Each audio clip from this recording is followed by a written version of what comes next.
Welcome to This Explainer. I am absolutely pumped you're here today because, well, we're going to unpack something incredibly powerful. We are breaking down 3 real, highly successful telemarketing transcripts to build you a literal playbook for closing appointments. If you've ever wondered how the top-tier agents consistently grab a customer's attention, dodge pushback like a ninja, and actually secure a booking on a totally cold call, you are exactly in the right place. We're going to extract the exact word-for-word techniques used by these agents and turn them into a strategy you can take and use literally today. Okay, let's dive into this and look at our roadmap. 1. The crucial first 30 seconds. 2. Establishing local presence. 3. Real-time objection handling. 4. The presumptive close. And 5. Sealing the final details. All right, starting right off with Section 1, the crucial first 30 seconds. This is it, the absolute highest tension point of literally any telemarketing call. The stakes are sky high, and your margin for error is essentially 0.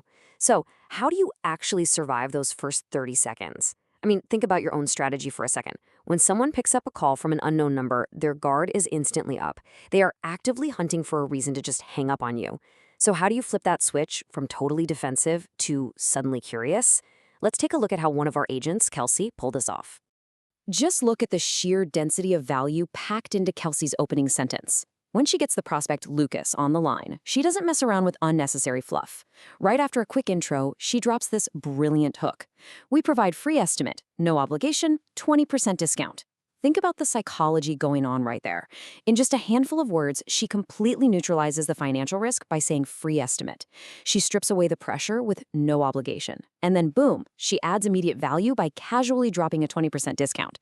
She essentially dismantles his defensive wall before he even has a chance to build it. Moving right along to Section 2, establishing the local presence.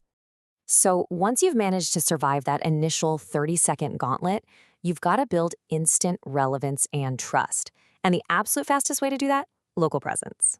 This just means establishing geographic proximity to the prospect to build that immediate trust. We all know people prefer doing business with folks in their own community, right? If you sound like you're calling from some massive faceless call center 1,000 miles away, your trust factor just plummets. But sound like a neighbor? Trust skyrockets. Look at how seamlessly every single one of these agents wove the prospect's specific location right into the chat to legitimize themselves. Agent 1 explicitly tells Alan, "I'm in your area," and precisely confirms his San Jose zip code, 95112. Then you have Brittany, who reassures Bill by name-dropping local contractors in its exact city of Ventura, alongside major hubs like the Bay Area and LA. And Kelsey? She doesn't just casually mention Temecula. She confidently spells out and confirms Lucas's exact street name, Calle Land. Guys, this isn't an accident. It is a highly calculated move to anchor the caller as a real, relevant, local operation. Okay, let's jump into Section 3, real-time objection handling. Now, even with an amazing hook and local trust established, prospects are going to throw up roadblocks. It's just human nature. The real magic lies in how gracefully you navigate those hurdles. Take a look at this specific exchange. Bill throws out the classic everyday brush off. "I'm out and about right now and I don't have my calendar in front of me." Now, an amateur might just fold and say, "Okay, sure, call us back later." But listen to Brittany's pivot here. She says, "What will happen is that we will give you a call back later." Notice what she did. She didn't pause to ask for permission. She didn't accept the stall. She just confidently took the wheel and offered this totally frictionless pivot that keeps Bill right in the pipeline. And this brilliantly illustrates the whole methodical approach to objection handling. Check this out.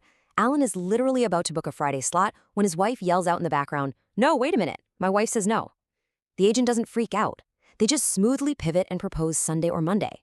Then when Alan says, "Actually, I'm going on vacation until May 21st, the agent just calmly pushes the appointment to May 22nd. And when Bill starts sweating over potential company policy minimums, like $1,500 or $3,500 for a small roof job, Brittany doesn't get dragged into the weeds arguing about pricing. She smoothly pivots by re-emphasizing that the estimate itself is 100% free. It's this incredible blend of quick thinking and deep empathy. Which brings us to Section 4, the presumptive close technique. So, you've handled the objections, but the prospect is still kind of hovering on the fence. This is the exact moment where the agent has to step up and firmly guide that hesitation into a concrete booking. Enter the presumptive close. This basically means acting as if the prospect has already agreed to the appointment so you maintain that forward momentum. You aren't asking, "Hey, would you like to book?" You're stating, "Here is when we are booking." It totally removes the mental burden of decision-making from the prospect's shoulders. Here's a perfect real-world example from the transcripts. Bill is still pushing back, telling Brittany not to book tomorrow because, you guessed it, he still doesn't have his calendar. But notice Brittany's response. "So what I'll do, Bill, I'll push it for Sunday. We will call you back on Saturday just to confirm it." She literally secures a placeholder appointment on Sunday, even though Bill never explicitly said yes, Sunday works. By making it a tentative booking that they'll confirm later, she completely neutralizes his whole "I don't have my calendar" objection. She keeps the deal alive entirely through pure presumption.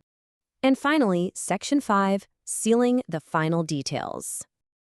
The highly satisfying conclusion of the call. Once the prospect actually agrees to a time, top agents lock in the logistics using this incredibly consistent, rigid framework. Here is the exact step-by-step checklist we derived from all 3 of our transcripts. You can literally take this framework and use it to finalize your appointments today. Step 1. Establish a 30-minute arrival window for the installer. Step 2. Request 45 minutes to an hour of the prospect's time so there are no surprises. Step 3. Provide a direct callback number for the confirmation team. Let's see what this actually looks like in action.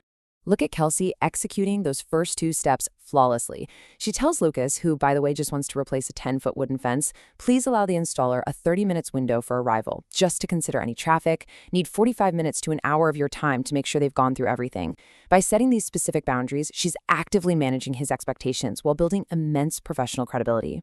Now listen to Brittany. She uses the exact same policy. She tells Bill, "Your appointment has been booked for tomorrow at 1 p.m., but please allow our confirmation team to finalize." By casually invoking a quote-unquote confirmation team, she makes the whole operation feel large, legitimate, and highly structured. It just goes to show how universal this script is, regardless of which agent is talking or what specific service they're pitching. And here we have the first agent dropping the callback number for Alan, perfectly hammering home step 3 of our checklist by providing a toll-free 877 number and actively encouraging the prospect to call if anything comes up. The agent proves total transparency. They are cementing the consistency of this entire closing playbook, every single loose end neatly tied up. But wait, before they hang up, there's one last little piece of magic. Give you a lifetime experience you won't regret. All 3 agents, whether they were talking to Alan about his cool roof, Bill about his asphalt shingles, or Lucas about his fallen fence posts, used this exact impactful phrase right before ending the call. It's intentionally designed to leave a lasting, incredibly positive emotional impression right as the phone clicks off.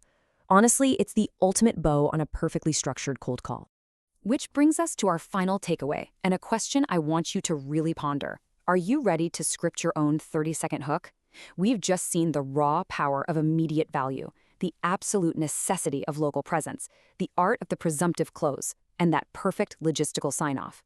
The anatomy of a winning call isn't just some lucky accident, it is a science. So I challenge you to take these exact techniques and apply them to your very next call. Are you going to keep hoping for a lucky break, or are you ready to script your own success? Thank you so much for joining me on this explainer. I really hope this playbook helps you get out there and turn those cold calls into solid, booked appointments.